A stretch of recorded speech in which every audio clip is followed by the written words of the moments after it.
something has to be strong in there. You know what I'm saying? Something has to be admirable in whatever characteristic that is. I'm talking about the crotchetiest of crotchety old people. That was powerful for me because in that moment, what I do, and this is kind of a meditation. You have to sit in that. I think it said, do you want to connect with Yaminah? And I said, no. Oh, Lord. I love that. Wow. Yeah. And when it said the word Yaminah, I got this vision of all of my life, like the things that make Yaminah Yaminah. And I just had this talk with myself, and it was a liberating talk. And I was like, Genia, you are allowing your joy to be defined by your hair. Like, you are preventing yourself from this freedom. So if you meet somebody that does it differently, it seems very foreign to you. Like, how do they do that? But they think the way that you do it is, just as foreign. I don't think it was one thing. I think I intellectually knew all this stuff. It just so happened that, the timing was just right. It was just right with my soul. Hey, everyone. Let's start healing. I'm Adrienne Murchison, and welcome to episode 159 of the Let's Start Healing podcast. We have more in common than we think, and what we have in common can change the world. Well, this is the first episode of the new year, and I'm bringing you kind of a combo episode today. I have a fresh conversation with my nephew, John Russell Murchison, and we're talking about some stream of consciousness things, how we both approach our thought process. For me, when it comes to spirituality, to him or for him in general, we have a good-hearted back and forth conversation. And it's fun. It's a fun conversation. Not too long. It's really an intro conversation to bring you some reflections over the last 12 months from different guests. And I am so proud and excited about my guests of 2024. I covered a lot of what's the word? Ground with the guests who honored me by appearing on Let's Start Healing. And I'm really looking forward to the guests that I'm going to be able to bring you this year. So I have, including Russell, 11 guests. And one of them is a group conversation with him and another close friend, Todd, Duncan, and Francesca, Perez. And they were on an episode where we were talking about how we approach life from various generations and as we age. And that's a little tidbit that I'll bring to you. There's so much that we covered across the year. Wellness and self-care, energy. What is energy? Because a lot of people ask that question. We might say, well, they just didn't have good energy, or the energy didn't feel right in there. Well, Mindy Strich, a Reiki healer, will share a little bit about just what is energy. We have a little bit about empathy. We talk about being accountable for ourselves, being responsible, taking responsibility. And that may be a thread that I'm going to pull in 2025, because I really believe that it's important for us to do that inner emotional work that we need to do on ourselves, whatever that is, whatever that looks like. There's no one right way to do anything. I personally think that it's important that we do that work because we are here to serve each other. We are not here to just focus on ourselves and our own well-being and what can I do to get ahead and what can I do for me and mine. We are really here to serve each other. And we each have a purpose. And I think we're called on to figure out what that purpose is. So I talked to Melody Kelley, one of my guests, about that a little bit, about what is the work and what does that look like. And that comes up as we're having a conversation about her spiritual practice. And she shares a little bit that is very, very fruitful and interesting. There's so much. I'm not going to go through everything that I have for you in terms of clips, but it is really good, really, really good. And I'm really appreciative. I want to include, though, that I do have an author who was so nice to appear, which was Netta Fei. And she discusses her new book that she won an award for before she even published the book. So that is what we have going on with that. I had some special episodes this year that I'm not including in this episode today, but it was a year that I stepped out. I really, really always wanted to have a group conversation recorded on A Course in Miracles. And in my doing that and bringing that to fruition, I had to learn a hard lesson. I had to learn a hard lesson. I've shared this before. I had a wonderful conversation with a group of people. I believe I had 5 total guests, 5 to 6 total guests. And it was such a great conversation. But guess what? The audio was not great. The video recorded fine, but the audio had a lot of issues. And so I spent a lot of money on this recording to not have a satisfactory result from it. But I am truly grateful for my friends who sat down with me for this spiritual conversation that took place. And what else did I bring you this year? I came out of a relationship that was really important to me, and it had me reflecting on self-worth and the end of a relationship. And I shared that in an episode about what that process was like. And some friends, male friends, thought that I shared too much, and I really didn't think I shared that much at all, to be honest with you. I didn't go into the deep details of the breakup, but I shared some things that I thought would be safe to share. And it was important for me to bring you this episode for 2 reasons. One, as I mentioned, the end of the relationship had me struggling a little bit with my self-worth. And I wanted to share that because that journey to self-love has been very important to me. And so whatever I experience that could help someone else in terms of my own growth and self-awareness, if that can help someone else, I'm happy to share that. But also, I wanted to share the end of this relationship because I had shared the beginning of the relationship. And so I really did not want to leave it open-ended. Also, what else? What else? The election outcome. I shared a little about my feelings and sadness around the outcome of the election and how I think that it is a time for all of us, whether we are aligned politically or not, to communicate with each other and be able to have difficult conversations that will help everyone become enlightened by point of views that are different from our own. And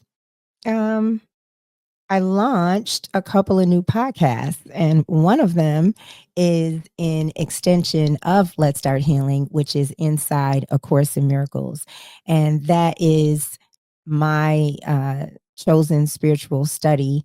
And I just am so passionate around A Course in Miracles and how it speaks to the love that God has for us and the call for us to love and forgive ourselves for whatever we think we've done to harm another, to harm ourselves.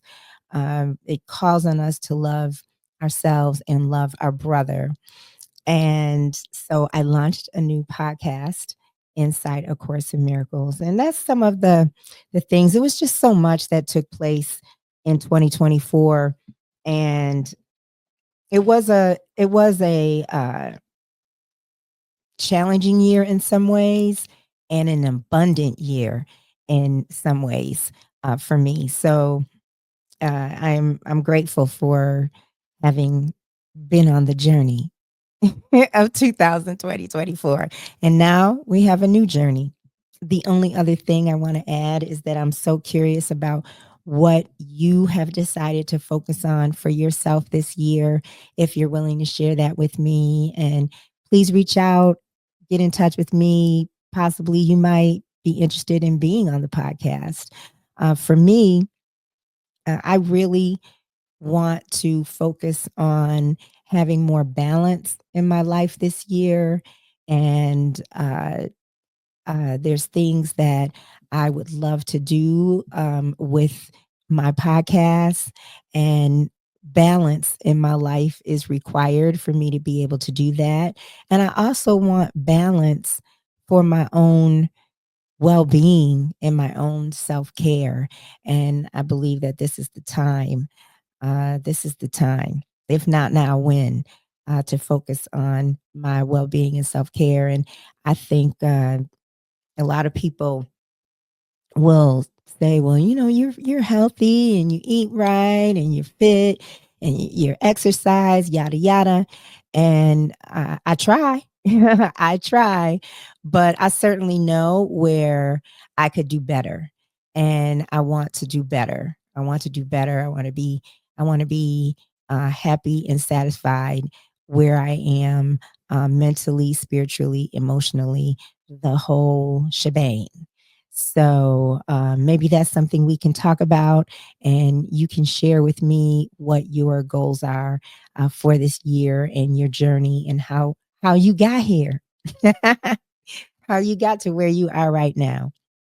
Well, let's get started. Kicking it off with my conversation with Russell, and then we will move into conversations with some of the guests who appeared on Let's Start Healing over the last year. Please like this episode, subscribe on whatever platform you're listening on, share Let's Start Healing, please, with at least one person that you know. Let's get to it. Let's get started, and let's start healing. So last week we had this conversation, and I'm trying to get back to it because I want to see if I can remember this point you made. And it's a real simple thing I wanted to bring up in response to it. But the conversation was, I had started out, we were talking about how basically we were different, because I had started out saying how I had a cold and I was coughing, at night. But I found when I put on this Zen music from YouTube, I stopped coughing and would fall asleep. Yes. And sleep through the night, because the coughs were waking me up from sleep. Mm-hmm. And so then you were saying that you're different. And so you can explain that. And then we went off on a tangent about, like, I wanted you to just be open. Or we started talking about meditation or thought and versus no thought, like when you go into meditation. Mm-hmm. And I hope this makes sense to anybody who's listening. You the one that's got to make sense. I'm fine. Because for me, when I prayed, for me to get to a state of meditation, mm-hmm. Everybody has a different method. My method, most of the time, is prayer. And then that prayer will take me to a higher level where I'm not using words in my thoughts anymore. I may even start out like saying the prayer out loud, and then I'll eventually get to a higher state where I'm just saying it in my thoughts. And Yeah. then I get to a point where my thoughts stop and I'm just in an empty space. Yeah. And that's when I start receiving God Yeah. and hearing God. And that's what I was trying to convey. Mm-hmm. And we were disagreeing on, so you have to remind me what we were disagreeing on, because I wanted you to just be open, and, you know, and you were like, I don't have to be open. I know what works for me. And I know what works for, I understand what works for you, but I was just saying to be open to the idea of something else, because we don't know what we don't know. And then Right. maybe that's when you got to whatever you were saying to me. Nah. So what I was saying is you were the type of person that needs a catalyst. And I'm not a person that needs a catalyst for certain things to make myself go to a mental place. Right. And so that's me passing a Well, judgment. wait, slow down. That's I okay. need a catalyst. Like, explain what that means. Catalyst versus no that's me catalyst. passing judgment on you, but hear That's me out. okay. But Okay. what's a catalyst versus So no like catalyst? you playing Zen music to stop coughing is a mental thing, right? And I was saying I don't need anything to get me to a place mentally to stop doing something. Get what I'm saying? It's just like the same way I don't necessarily need a motivational speaker. I don't need a therapist. I don't need certain people to help me get to a place that I need to get to in my mind. And if you've ever heard me on this podcast, you'll know that I say that comes from me being an only child and being by myself a lot.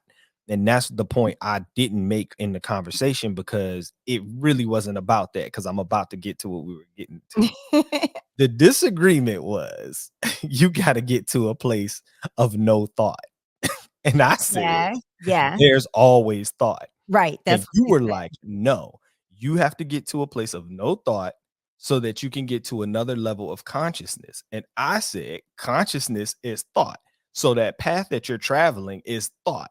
No matter what happens, it's always a form of thought. That was my opinion.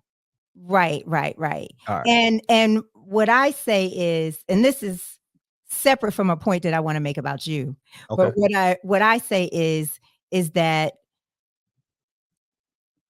we are not thinking our true thoughts most of the time. But I Like, am. our true thoughts, okay, our true thoughts are Yeah. covered up. Like, so, like for me, I've told you this before, like I might play a game with myself, like, how did I get to thinking about this? And I'll Mhm. backtrack how that thought came about. Like, Mhm. those are not true thoughts. Mhm. Like, Right. my true thoughts are beneath the layers where my spirit is, you know, Right. where my true spirit is. And Mhm. so we are thought, like we are we're here because we were a thought, an idea in the mind of God, in my view. So Okay. we are thought, Right. but when we get to a state of beingness, of Mhm. just beingness, Mhm. I believe that there's no thought. But I mean, I don't have to like beat that in the ground as far as like I think this and you think that. My point with Yeah. you was I just wanted you to um be open to, okay, everything about what you, the way you describe yourself, like I Mhm. know that because I know you and I Right. understand all of that. I know all of that to be true, Mhm. right? And but there's always something we don't know, you Right. I know? agree with And that. so that's all. I was just trying to get you to be open to something else, because there's always that what we don't know. Like, say the idea of a therapist. Like, so yeah, I get that. You know, I don't need a therapist. I don't But want. you realize it's for me though. Yeah. So like say for instance, in the most arrogant way, but trying not to sound arrogant, I think most people don't know themselves as much as I know myself. Right. I would And agree. so the person who would say that to me, I wouldn't argue with them, right? I'm not going to spend time saying that you know yourself more than I know myself. We just both think that we know ourselves pretty well. Right. I think a lot of people don't necessarily know themselves I because agree. a lot of people lie to themselves. And when I was younger, I used to be like, I don't lie to myself.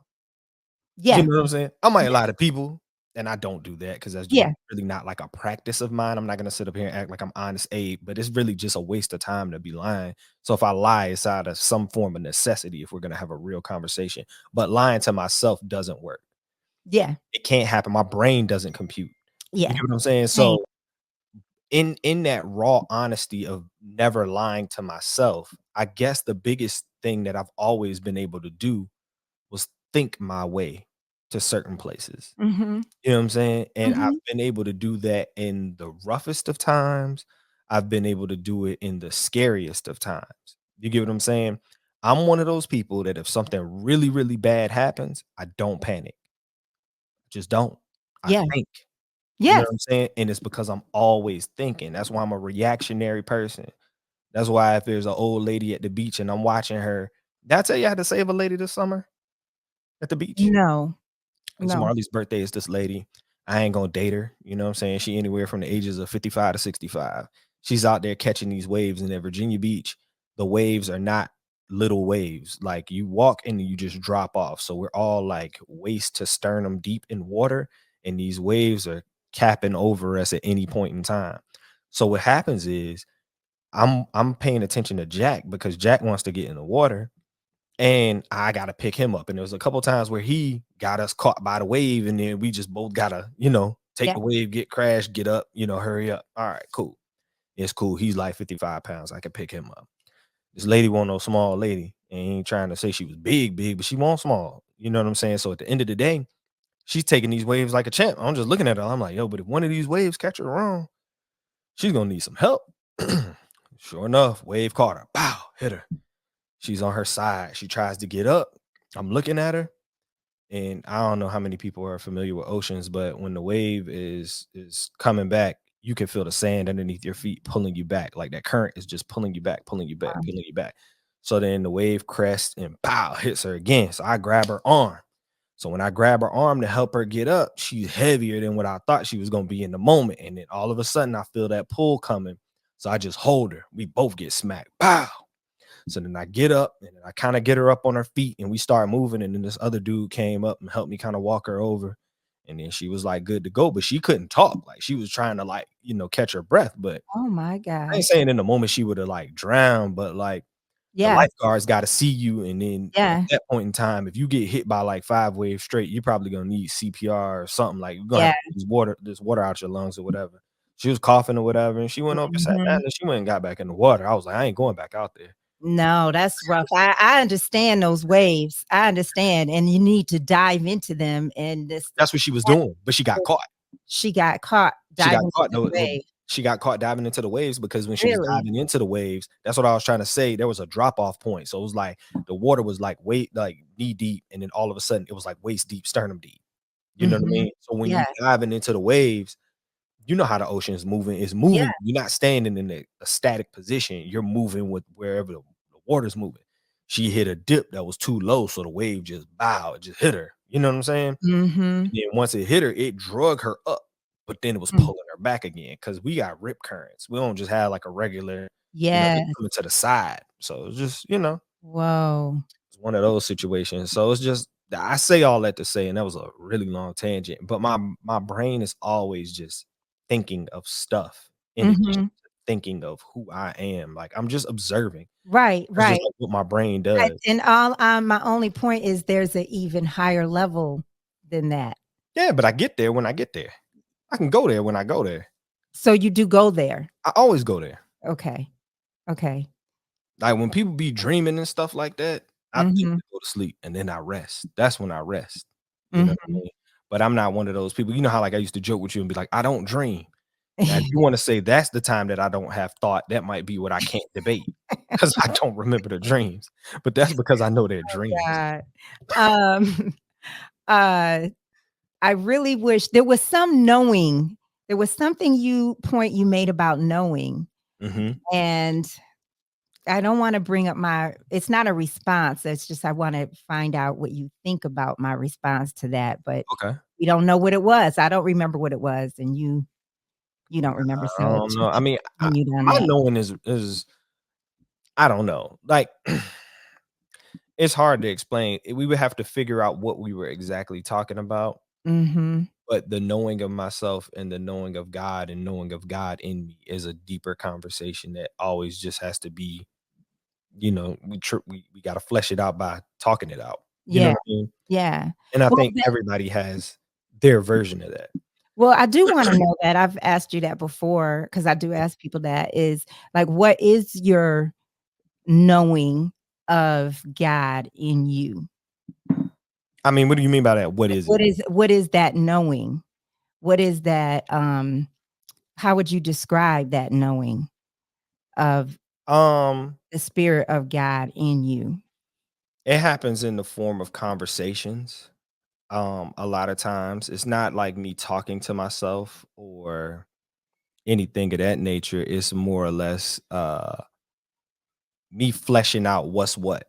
Like, so it could be centered around whatever is getting me at the end. Like, say for instance, it could be like the death of my parents or something of that nature, something that I need to tap into to figure out, right?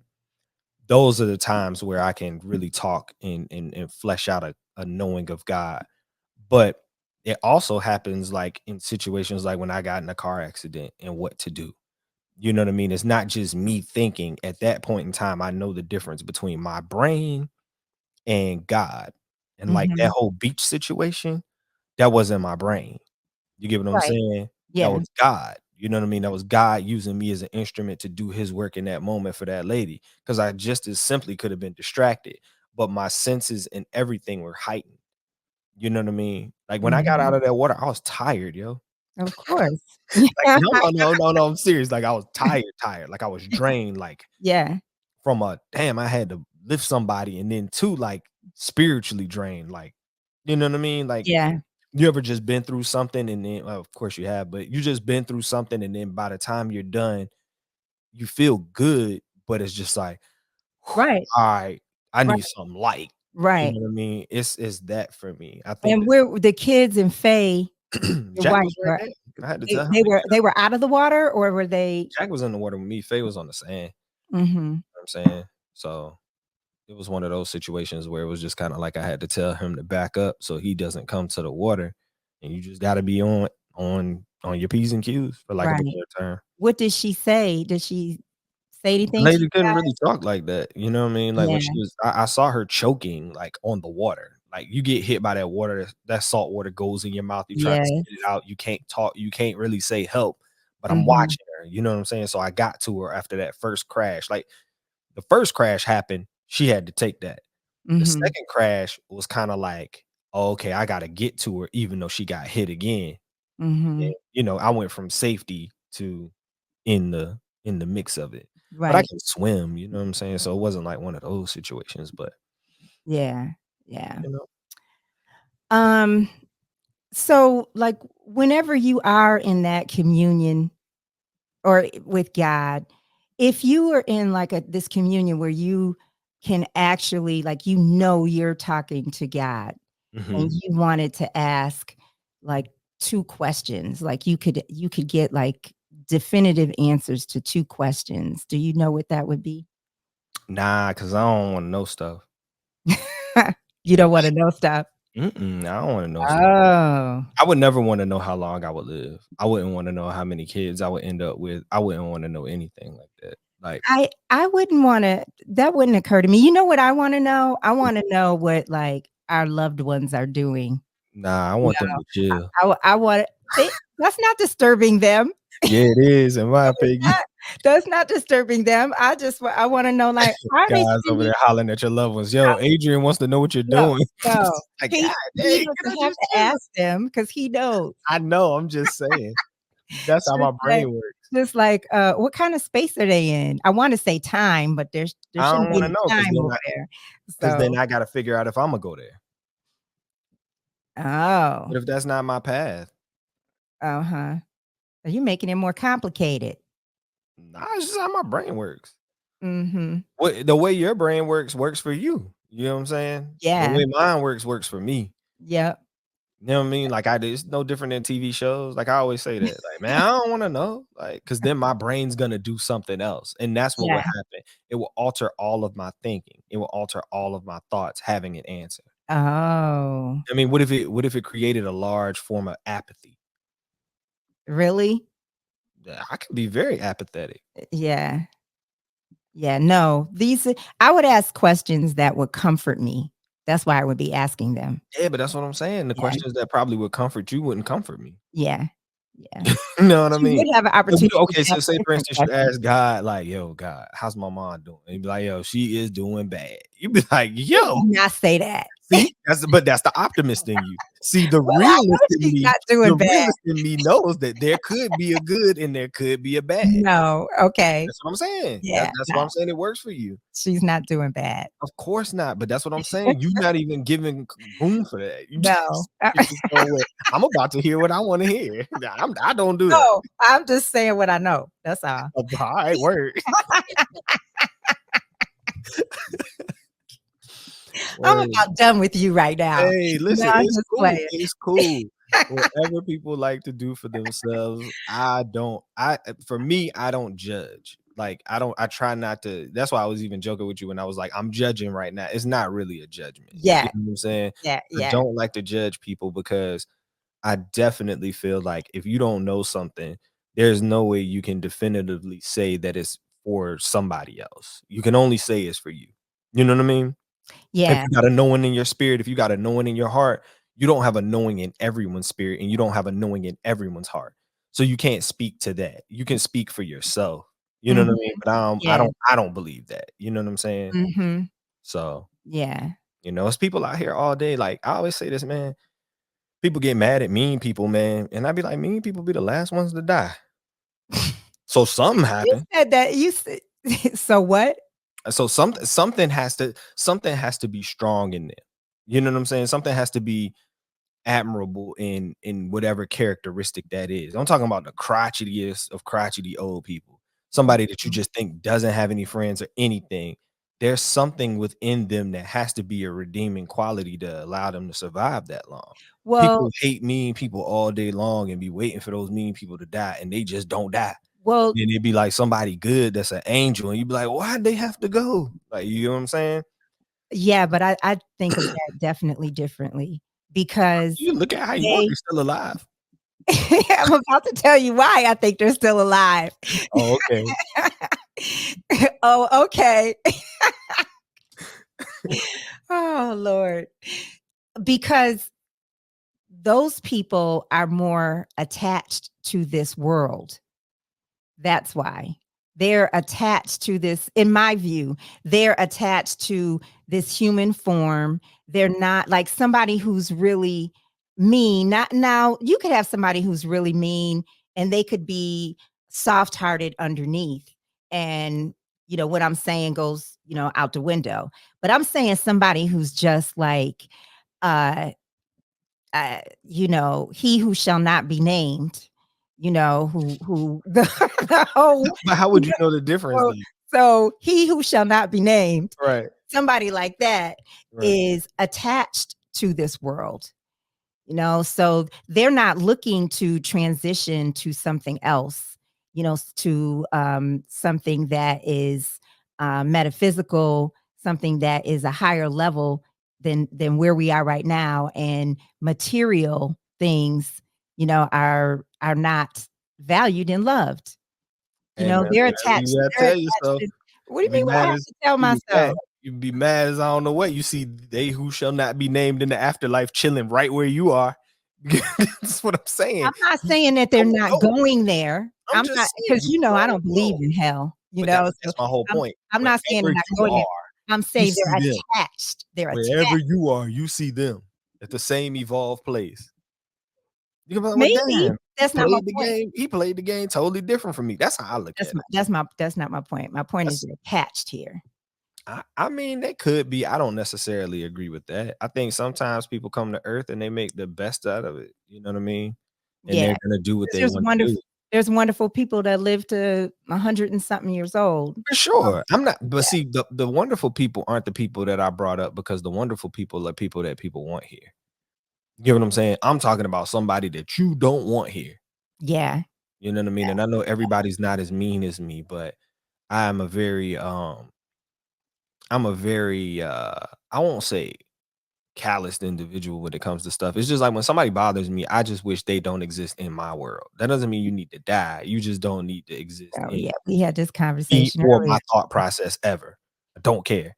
You know what I'm saying? So to me, I could see somebody else who's just like, yo, I just want this person gone because they're mean as hell and they have no redeeming qualities about themselves. And I'm saying in that moment, one redeeming quality is their ability to survive, to withstand whatever this world is. And I don't know how they got there, and I'm not about to figure it out. But at the end of the day, there's a lot of old mean people. Yeah. And they weren't just mean when they were like old, they got older and they were like less mean. They got less mean the older they got. Yeah, I think so. I think there's a lot of people that were just probably like hell on wheels in their 20s to their 40s. And then as they got to their 50s and stuff, they're still mean, you know what I mean? But they kind of trying to taper it down a little bit because they scared they may go somewhere they don't want to go, or you know what I mean? Yeah. They Yeah. may miss out on something, but you never know, man. Yeah. When whenever I land on this kind of conversation, I think of the person that I was writing that book with Yeah. and how, yeah, he was living life when he was a younger man. When he died, I think he was 94, See? and he was living life as a younger man and vicariously. And then when I met him, he was like 91, 92, and his kids would describe him in the most negative ways. Yeah. And then when I went to see him, because Justin was in town and we went to take photos of him, and he was obviously lonely. He was like, that was maybe a year and a half before he passed, and he was amazingly fit Yeah, because man. he was a polo player. It's something And about people. yeah, and I felt bad. I felt bad. He was Man, look at you. oh, See? what? See, I wouldn't have cared. How would you describe God for you and your relationship with God? And it's so interesting. I don't know why I never thought about the fact that you are a scientist. You are a professor of chemistry at Georgia State. And let me just say, to the point we were just making, when you're in academia, your currency is your thoughts or your thoughts. That's scholarship. So yeah, I put a lot of weight on the things that happen in my mind, because this is my livelihood. I get paid to think. Exactly. So it was tough. And so for a lot of people, that's a lot of hubris that goes into that. I get paid to think. So my thoughts matter. Right. And my thoughts are true. Yeah. I mean, or at least, yeah. So yeah, that's so interesting, but that's what I believed. Yeah, you're right. So how would you describe your relationship with God? Has it been an evolving one, given what we were talking about? Yeah. It has been evolving. That's the perfect word. I'll say this. This is what I'm proud of.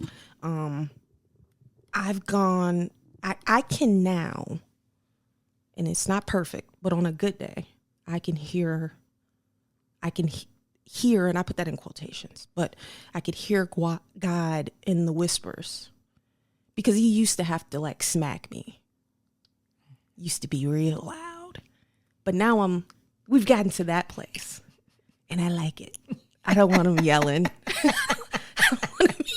So can you say more? Like, what are the whispers like? Is it like, do this, don't do that? Or is it melody, you know better? Or what's it like? Yeah, it feels like inspiration. It's that I feel it's most jarring, like when I'm transitioning from a space of motivation to inspiration. So just being inspired, having a thought. And it's interesting because I realize that I'm perceived as a hard worker, but I'm mostly inspired most of the time. I'm not incredibly motivated now. That's beautiful. But I get a thought or an idea and I wait for it on a good day. I mean, obviously I'm prone to everything any human being is prone. So are you saying that you get a thought and then you'll say, or you'll understand more to come? Right. And so you just like, I'm just going to let this sit There's more to come. This will unpack itself. Yeah, it will. Yep. And it typically does. It typically does. And I just want to be clear, I'm not like just sitting around. I mean, but sometimes there are often projects in life or goals you want to attain that cause anxiety, trying to figure out how. And I typically find God in the how. That's typically where we kick it, like in the how, and you know, this step, now this step. Do you have a spiritual practice? A practice. The closest thing I have to a practice is I engage in Byron Katie's inquiry work. So when in my moments of when it's really tense, essentially, and I don't know if you're familiar with that work. No, I'm not. I know Byron Katie, but I'm not familiar with that work. Yeah. So formally, the process is to ask yourself if when you're having troubling thoughts, a little bit of anxiety, a little bit of overwhelm, is to ask yourself 4 questions. Ultimately, what it results in is it helps you distance yourself from the thought. It helps to create the change in perspective. And what are the questions? So if you isolate a thought that's causing you a lot of strain, and you ask yourself, is it true? And the answer to that question is only yes or no. It's not, you are not allowed to be like, yes, but you know what I'm saying? You know, you can't do all that. Yes or no. And it does not matter how you answer it. The next question is it really true? Now, I know that sounds simple. No, I love it. There's power in that. Yes, I love it. Isolate this thought. And I could give you a perfect example of how I use it. You know, during that tough time with my daughter, she had become what I perceived to be extremely disrespectful.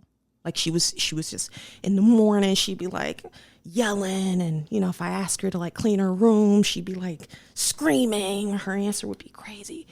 And I remember one day, you know, I held the thought, this kid is disrespectful. Like she's a bad kid. That was my thought, right? And when I act on it, I only make things worse when I act on that. So I had to question it. You know, is it true? She's bad. No. You know what I mean? Like I immediately no. Is it really true? No. I mean, it's not. And then the third question is, how do you react when you believe the thought? And so you have to sit in that. Whoa. You have to sit in that moment. So what I had to do with my daughter was I had to sit in the moment where I'm standing in her room and she is screaming at me. And I had to think about what comes up in me when I believe this kid, she's doing the most right now. And I had to, that anxiety, that anger, I get angry, I get, you know, I want to discipline her, I want to yell at her, I get sad. Wait, say the last question again. How do you react when you believe the thought? Right. So is it true? Is it really true? And the third question is, how do you react when you believe the thought? Okay. You haven't told us the fourth question yet. Nope, I haven't. Okay. Because the fourth question is, what happens? How do you react when you don't believe the thought? So when I am standing, and that was powerful for me, because in that moment, what I do, and this is kind of a meditation. You have to sit in that. So I'm standing in her room mentally. This is the exercise, and I'm not holding the thought of she's bad. What am I doing? I am literally looking at the most beautiful person I've ever seen in my life. That's what I'm doing. Yeah, she's upset. She's crying about it. She's yelling about something, but she's just a beautiful kid. When you take the thought away. Yeah. And so how did you adjust after that? That's so beautiful. I'm going to comment in a minute. It's so beautiful. How did you adjust after you came to the awarenesses that came up for you? So then this is the last piece of it. So you do the 4 questions. And what you do then is you practice what are called turnaround statements. So you take the original statement You turn it around and you assess how true it is. So I go from she's a bad kid to she's a good kid. And then I sit with that. Can I find any evidence that she's a good kid? What comes up in me? I think about her baby pictures. I think about her ballet recital. I think about, all these things. Because ultimately the realization you come to is that the opposite thoughts are just as true as the one you had. Right. And so you practice all these turnarounds and you can find evidence for them. So then ultimately what you're left with is, okay, I could think a thought that makes me feel like crap and scream at my kid, or I could think a thought that makes me love her. Both have enough truth. Right. Both have enough evidence. Right. And what comes up for me around that is so powerful. That's doing the work. Right. It's called the work, actually. That's what Byron Katie calls it. That's what she calls it? She calls it the work. That is doing the work. And it takes me to A Course in Miracles, to the concept of if it's not love, it's a call for love. Mm. And so the way she was acting was a call for love. Yep. That's it. Yep. Nonviolent communication, right? It's always an expression of some kind of need. Yeah, that's really powerful. So that's, if I had to say, do I have a practice, that would be it. And sometimes, you got to take a notebook out and write it. Yeah, just do it. Yeah. Do you have times when, I know when you let God do God's thing, do you have times when you talk to God? Talk to God. Yes, I do. I do. Every now and then he would tell me, Yaminah, something's wrong with me. He's like, I can tell I'm not thinking clearly. You're going to have to think. You're going to have to do this. And that's when it's like, okay, you're ready for me to fully, take over. Yeah. Yeah. Did you have poignant times as he was nearing the end? Was that an impactful experience? My gosh, all of it. Yeah. Seeing him reviewing his own life, what he thought he did good at. And he actually didn't give himself enough credit, I don't think. Just raising my brothers and myself, being there for my sisters as much as he could, those my two half sisters. But then, my father wasn't perfect. He had his skeletons, and, when stuff like this happens, they start coming out the closet. And so for me, going back to just the leadership, understanding, do not get in my emotions because everybody else is, and I can't afford to allow that to influence me to make a bad decision that's going to have a ripple effect on everybody. That's a lot. It is. So I had to learn, you got to boss up, just plain and simple. Okay, I see, what's happening here with him. We had our own disagreements. I need to put that aside because my father's dying. I see my mother is going through something, and she's deteriorating, and then I have everybody else who has their own way of responding to it. But then business still has to be handled, and it has to be handled with integrity. So that means Yaminah has to get her stuff out the way. And I think it's such a valuable skill set to learn how to put your emotions aside so you can see the bigger picture. And again, let me get quiet because during this time, Adrienne, I would fast a lot. I fasted a lot because I needed to just get still and hear how God wanted me to move because I had never been through this before. And I can't act like I know what I'm doing. I do not know what I'm doing. I'm doing my best, but I don't know what I'm doing. So I do need that higher power to tell me, guide me. Where should I go? What should I do next? And it can get to every single step. I don't have it where I can just, do it on my own and then I'll just check in whenever. No, every single step I need to understand because it has a trickle down effect on the entire family. So when you're in meditation, don't be afraid to hear something other than your own voice. I remember Iyanla Van Zandt said, it's dangerous to be in your head by yourself, which is so true. Yeah. Yeah. You know, you want to be able to connect to that higher power within you, and you get the message and then you move on it, Right. because it's like one step, then another step, then another step, then another step. You Yeah. know, and I teach them that take the one step. Forget about step 10 or the big milestone or accomplishing the major Right. goal. No, take the next best step. Right. You Yes, know, that's it. that's it. And you're able to do that when you're following divine guidance. That's true. When I'm in meditation, the way that I best get there is through prayer. Yes. And I don't feel like I'm meditating until I'm not praying anymore. When I stop talking, then that's when I feel I'm in meditation. And that's when I'm listening and receiving and, getting what you're Yeah. describing. Yeah. And that's it. It's however you get there. You Right. know, your way is your way. And that's the thing that I stress to them the most. Find your way.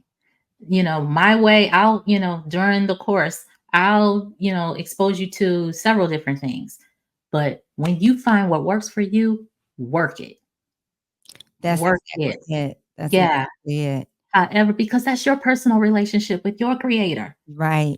Right. You know, so you want it to be real, you want it to be true, authentic to who you are, and you will use it more and more because it works. Yeah. You'll start seeing it working. So yeah, and that's the other piece of it too. Like, I love how you say your prayer is your meditation.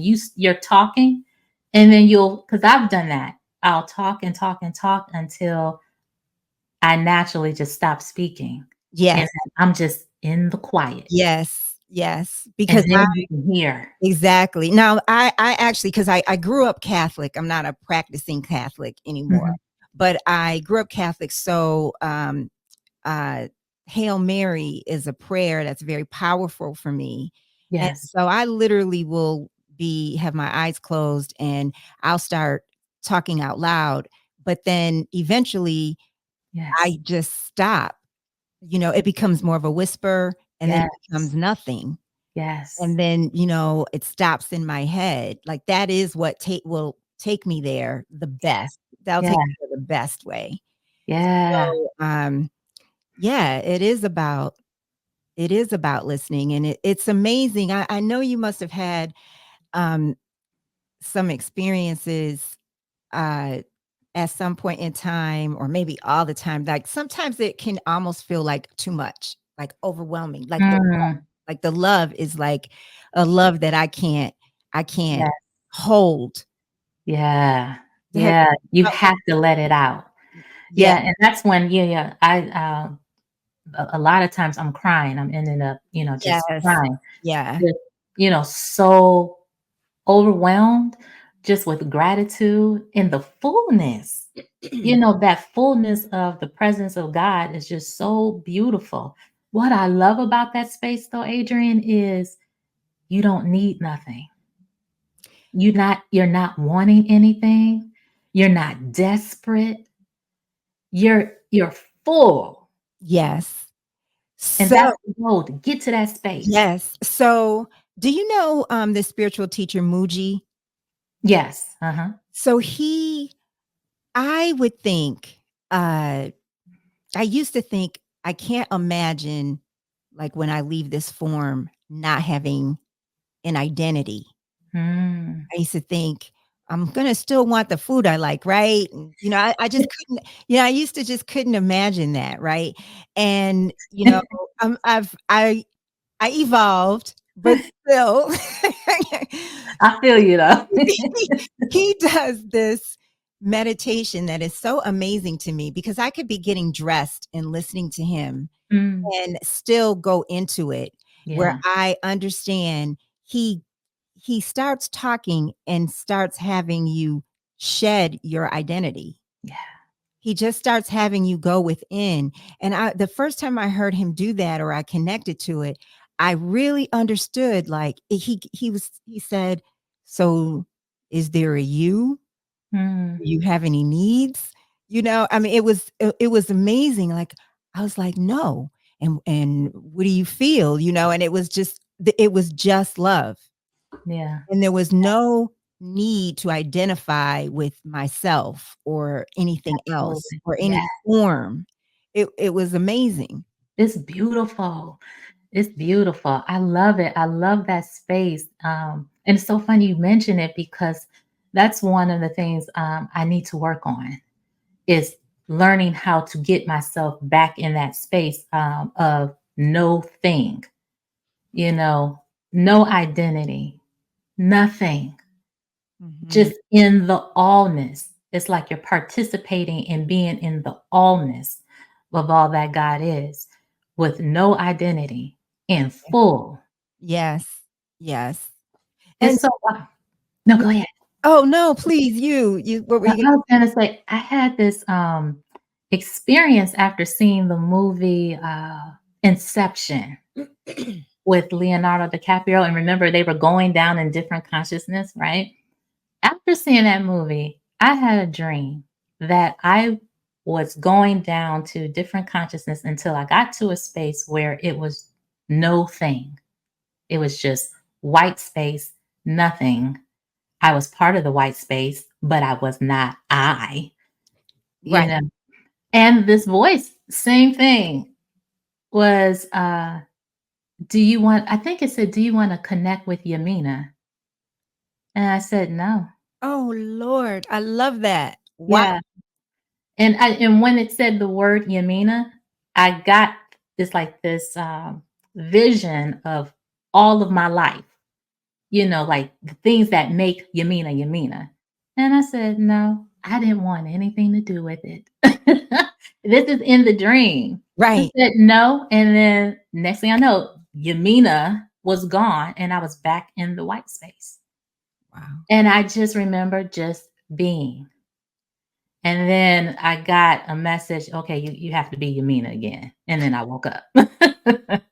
Before I want to go into spiritual questions, I want you to share about your hair and how you decided to shave your head. It was the most inspiring thing.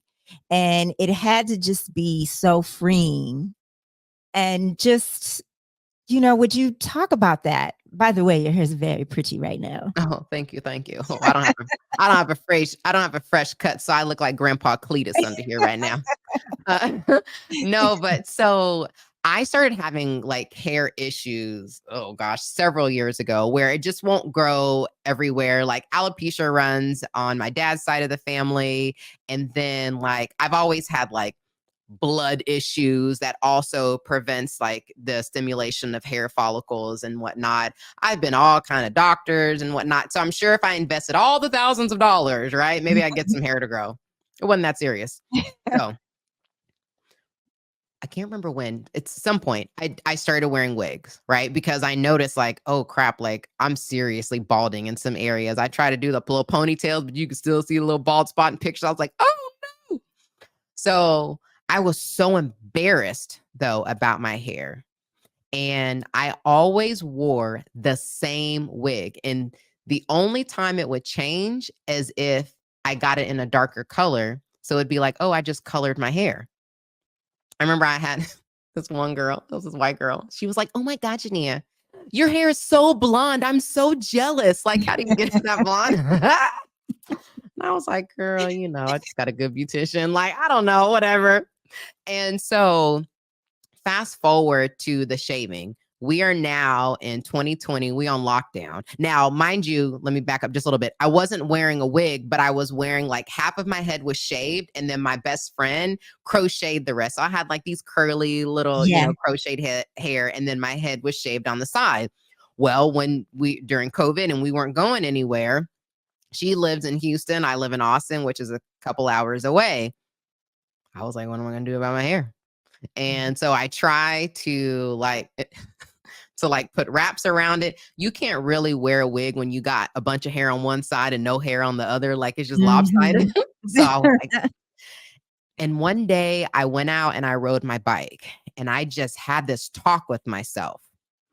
And it was a liberating talk. And I was like, Genia, you are allowing your joy to be defined by your hair. Like you are preventing yourself from this freedom and it's taking away from your joy. What if you just shaved it and you were okay with either rocking it bald, rocking a wig, rocking a wrap, like basically being versatile versus hiding? This wig now, it's a form of versatility. Like Yeah. sometimes I wear my pink one, sometimes I wear my rainbow, sometimes I'll wear it shaved. If it has to be freshly shaved, I'll wear it shaved, you know, with some earrings and some makeup. Otherwise, I look like Jazz's son. Or sometimes you wear a baseball cap, which looks really, really great. Right. But I gave myself the permission to be okay with that and not be defined by not having the hair.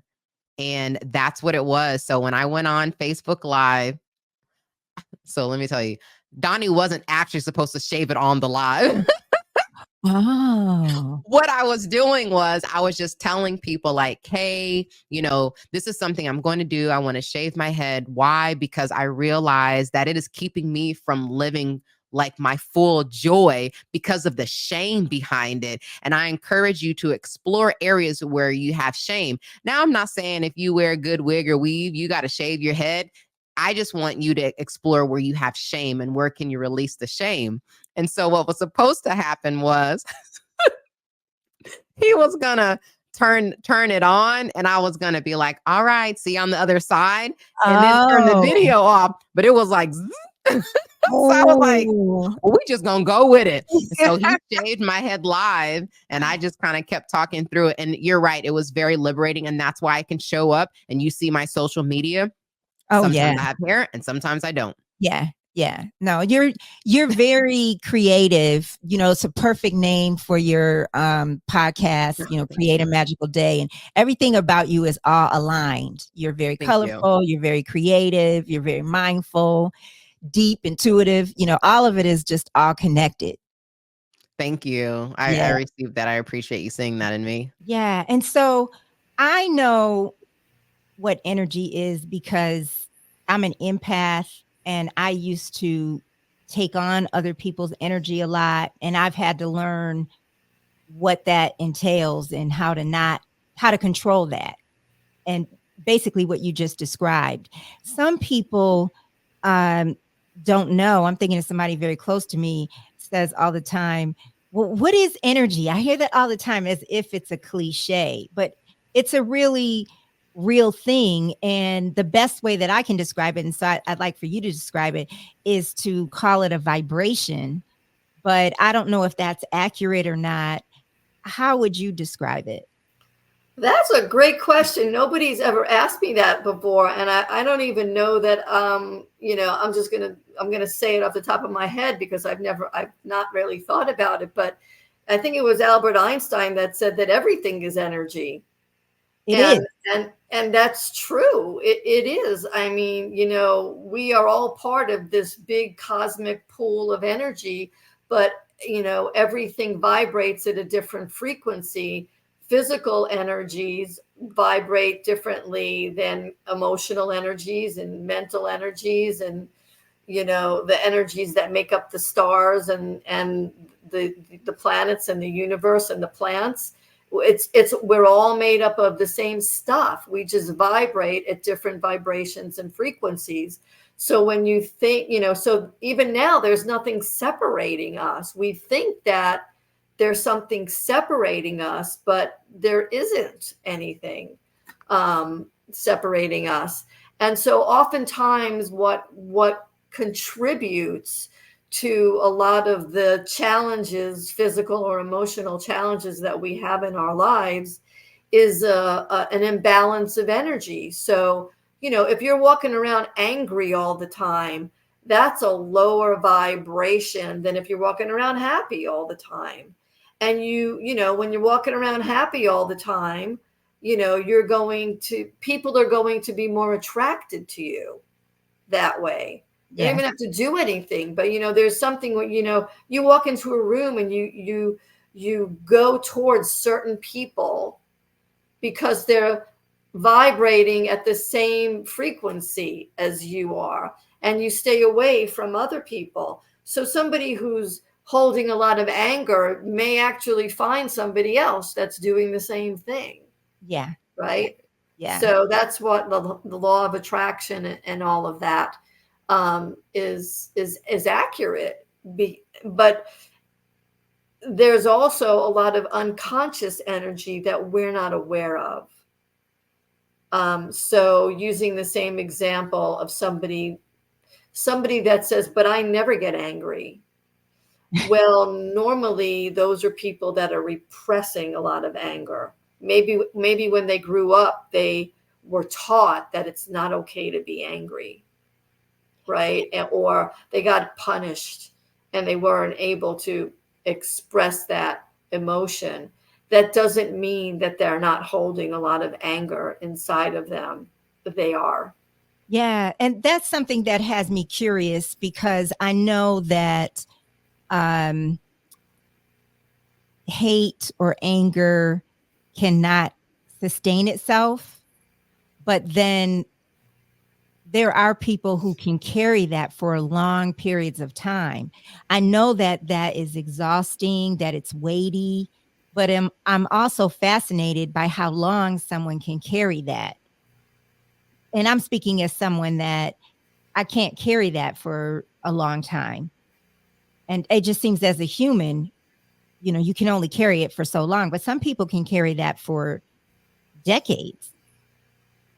And I would be curious, I will never say that somebody who is carrying a lot of anger is responsible for the physical implications that anger will manifest in their I'm not lives. saying that. But Yeah. I do believe that it will contribute to it.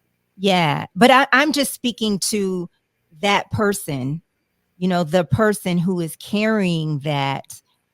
It has me fascinated, and I'm not thinking about anybody in particular, but it has me fascinated that some people can carry that for a long time. I was actually just looking at somebody on the news, and I won't say anything about them, but they were talking about this very thing, how they basically, it was their children that shifted them out of their anger, but they basically were saying that it was exhausting to carry. Yeah. And people don't realize, when I was married, I remember, and this was before I knew anything about energy healing. I remember, because I grew up in New York, and I grew up in a family where yelling was very normal. That's just the way my parents talked. So if I wanted to be heard or seen, I had to talk louder, right? My ex-husband, very different. There was no yelling. You just did not yell. So, when we got married and I would yell, he would walk out of the room, and that would make me even angrier. And I remember him saying to me, it's not what you say, it's how you say it. And at the time I said to him, but I don't know how to do it any differently. Well, what I know now, Adrienne, is that wasn't true. I've learned how to do it differently. And that's why I think people carry anger or victimization or, you name the emotion, because it's how we were conditioned and we got imprinted, and that's how we do it. So if you meet somebody that does it differently, it seems very foreign to you. Like, how do they do that? But they think the way that you do it is, just as foreign. And I think that's why we tend to meet, they say opposites attract. I think that it's not that we're that different. It's that we just have been taught to handle and process our emotions differently. And if we're in a conscious enough relationship, whether it's with a friend or a spouse or whatever, we could learn from each other how to do it differently. And that's one of the things that I'm really grateful about it with my ex-husband is I learned how to communicate differently and how not to carry that anger, because it's so often what we, and without getting into the news and politics, it's the perfect place to look at all of the anger and the blame of everybody else. We want to blame other people instead of looking within ourselves to say, okay, what's my responsibility here? Because one of the things I tell my clients all the time, and I heartfully believe that this is true, is somebody could trigger you and do something, but their behavior may not be kind or nice or respectful, but it's not about that. It's not about them. If you're healing, it's what are they triggering inside of you, your emotion that wants to be healed and shifted and changed. We can't keep saying, even if you are in a job or a relationship that is, not healthy, we have to stop looking at them to heal us and make us feel better. So it's whatever we're feeling that we need to shift. And that's the biggest part of healing from my perspective, is going in and not going out. 7th pregnancy. And that pregnancy, were you pregnant with twins and you thought you were pregnant with one child, or you were just pregnant with one child? Yeah, we just knew we were pregnant, period. We didn't realize it was 1 or 2 or anything. It was early on that the miscarriage happened. And our doctor confirmed it with tests that we had a miscarriage. And so he said, well, take a break. So we were on a break. We weren't doing anything. And then just over a month later, I was like, I feel like something's off. Went snowboarding, really felt like something was off. I shouldn't have been snowboarding. And went and had myself tested, and we were pregnant. So we were still pregnant from months before. So we went in to get that checked. The technicians were like, okay, well, it looks like about 5 weeks. And I go, nope, it's not 5 weeks. This was when they were conceived, because we were trying. We were in the process of, building a family, and we knew the date. And what they were trying to say was the date was not the date, because we hadn't. And the doctor, she set it out about a month later than what I had told her. And from there, the development, the growth, everyone's like, wow, you're really big. I go, because I'm a lot further along than what people are thinking I am.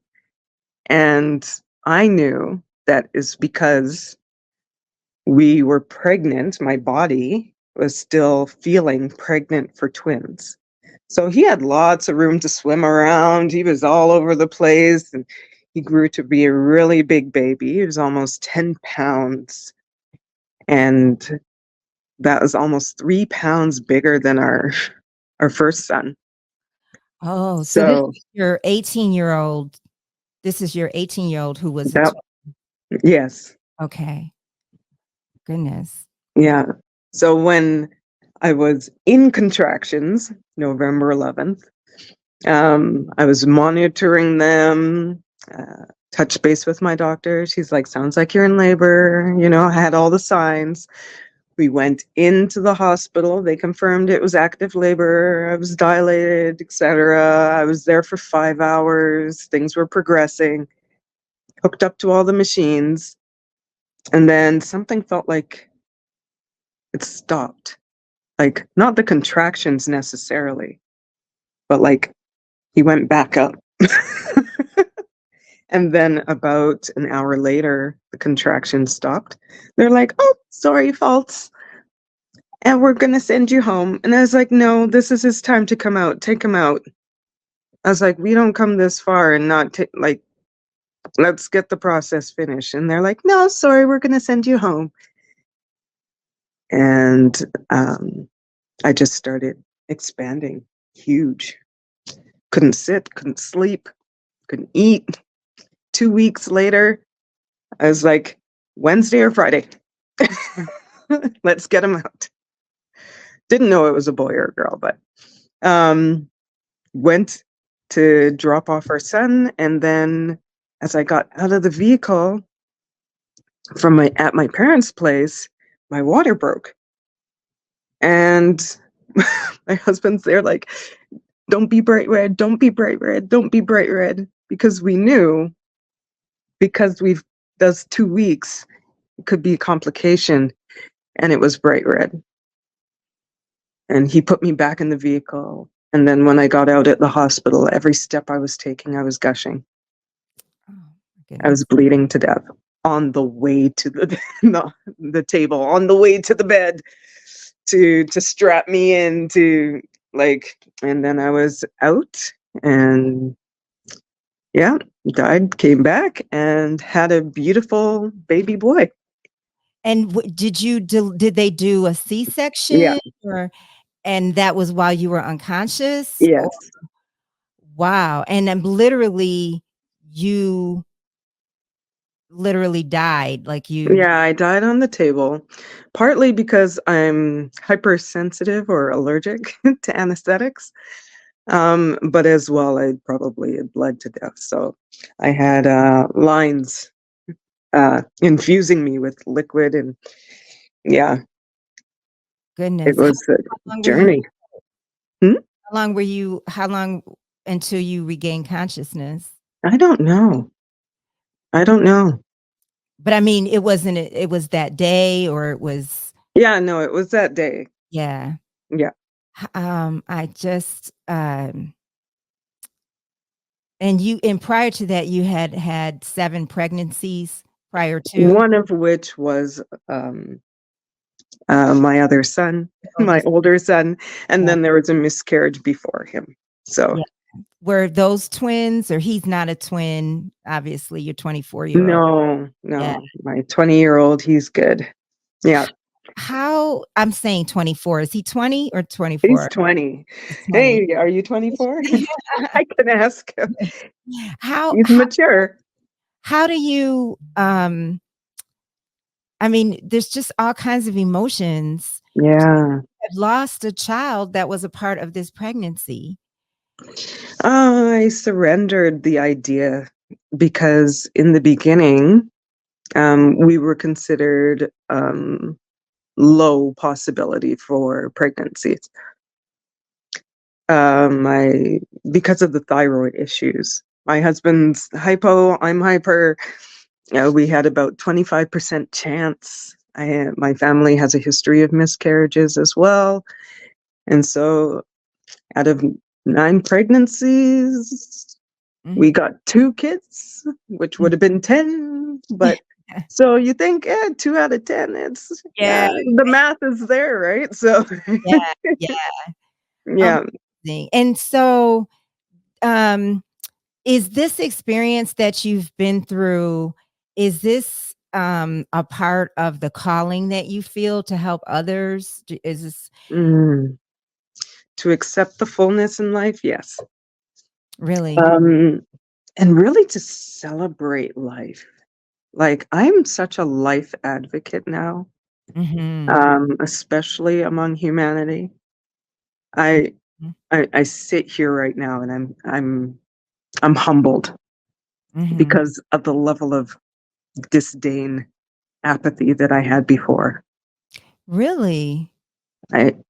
Based on the abuses and discrimination that I went through, it was quite severe. It was annoying. Was this during childhood and teenage years? It was during childhood, yes. So racism in school, racism in the community, not necessarily being accepted in my family. There was a bit of dysfunction there. And so there was so many things that just felt like they were against me. Probably what strengthened my relationship with God as well. So God, children, and animals. were what I related to, what communicated with. Yeah. Aside from that, nah, I wasn't a big fan. Now, is this so the empathy for other people, is this as Yeah. of the love for your children, Mm. that you came through this? What do you think the shift was through the experience that you had? I actually did in the beginning. So when I was baptized and became Christian, over 20 years ago now, I prayed to have more compassion for people. And God brought me through that. Watch how you pray, people. So we get to learn, and God loves to bring us through those learning moments so that we can embrace it with such gratitude and awe and wonder, surprise, awareness. Like that level of expansion is so huge when we're brought to the lesson. There's a big need for sincerity right now. There's a big need for you to be who you say you are. There's a requirement for you to, if you, and this is just a little analogy, they say, don't wake up a woman's heart. Don't wake up a woman's heart. Unless you plan on staying there and nourishing it. And I feel that way about society, about community, but especially the kids. And it's just, you get to a point, and now that I have a 2-year-old daughter and my wife have a 12-year-old son, and I've always been community involved, especially being a master barber, watching kids grow up, watching adults pivot from one career to the other, watching inner city communities go through gun violence, go through planting gardens and stuff. I just got to the point where it's like there is no more wiggle room for, I wonder what if, should I? That do it, because that's your God's purpose. That's what you've been here. That's what you've been put here for. But did you guys get to, like, everybody is very firm in how your mindset is, and did you get to this recently, or has it, like, in the last few years? Todd, I know it had to be recent for you, but for me, something flipped for me on my birthday last year. Like the week before my birthday, something flipped, a switch flipped, and I just became more emboldened and empowered. And I don't know why. I guess, something in my spirit was just ready. But how has it been for you guys? Yeah, I don't think it was one thing. I think I intellectually knew all this stuff. It just so happened that, the timing was just right. It was just right with my soul that it was ready for this big change, So it wasn't that I didn't know. I mean, I kind of always knew. Like I said, if I had known I was going to feel this great, I would have done it probably 10 years before now, but there wasn't like a switch that went off. It just happened to be a confluence of everything hitting at once. There was the opportunity and I was ready to do it. Yeah. Yeah. What do you guys do to maintain balance? That has become a big thing for me. And I've really committed over the last couple of weeks that I have to have balance in my life, regardless of what that looks like. Like it looks like different things for me. And you mentioned, Francesca, before we came online, you were talking about all we have is right now. And that's what I've been trying to focus on is, being present and turning to the things that bring me peace or might raise me from a stressful place to a higher level. It could be music. It could be a spiritual teacher I turn on. It could be going running. But I know that this has to be a priority for me right now, for me to be healthy and well. Well, I think health and wellness kind of go hand in hand with many varying systems within our body, right? And I recently heard a quote, Dr. Joe Dispenza, who is one of my favorite of all time. And he said that your nervous system is your greatest physician. And so for me, what I've tried to do, because I can definitely lose control of my thoughts and I'm 10 steps ahead of myself, and then I'm attaching emotions to events that haven't even happened yet. or I'm having an emotional response to something that happened way in the past, and I'm unconscious of it even. So what I try to do is just get control over my emotional response to everything. And I am very vigilant about my thoughts. I monitor my thoughts like I am monitoring the minutes on the clock, and minute by minute. Sometimes, you know, your mood may change and you're not even in touch with why. And so I just try to kind of make sure that I'm mindful of that. And honestly, like you said, like a switch flipped for you at a time period. For me, this has been a progression, because there's always like been this knowing within me that there's so much more to life than the way we live it, right? I mean, you go to work, and what are you at work for? And as a tax accountant, you can work 15-hour days and sometimes lose time, not sleep, and work straight through 2 days. I've done it. And then you realize, like, what is that all for? Because time is the most precious commodity that we've got. No money can replace time. And so, you know, I realized that over time, it's like, what am I striving for exactly? And the more I get in touch with that thought, and I mean, I've been there. I've been in the ditch of thoughts where, like, I am stuck here. And excuse me, as I grow in this space of transformation, I mean, the first thing that has to transform is myself. I can't facilitate transformation for anybody unless I'm a transformed person.